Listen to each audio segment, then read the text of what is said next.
后来继续来看台南市政府的民政局进行甲正统龙里门的圣母庙合作办过一届的男女联谊的活动，当时报名是大爆满。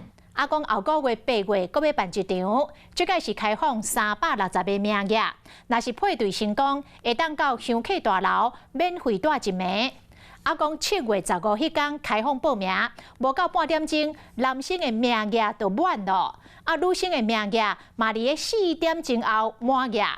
尾后，这个庙方至少阁接到200通的电话，要求拜托会当阁来增加这个名额。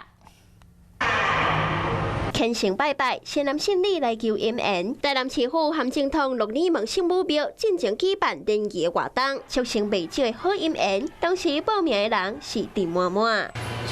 宫庙内底规面的壁咚拢是打幸运的结婚相片，其中也有外国人捌顺利求得姻缘的小姐特别来行愿。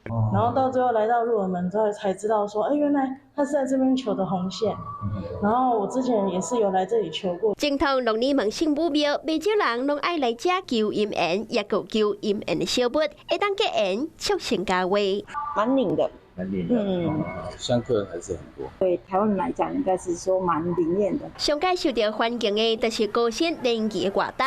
8月20号又搁要举办，这边开放360个名额，若是配对有成功，可以当得到香客大楼带一暝票券。15号开放报名了后，无到半点钟，查甫名额就全满，女性的名额嘛，伫咧4点钟了后也满了。庙方甲接到上少200通以上的电话，要求爱增加名额。伫80年开始记录到这样时已经有4万多对插题6万多对配对成功。庙方表示，这边参加的人，查甫的平均是34岁，查某的平均33岁，学历拢真悬，其中也有未少的硕士生，各行各业的人士拢总有，其中以科技业占3成是上济。透过联谊的活动，希望元老会当斗3共来看线。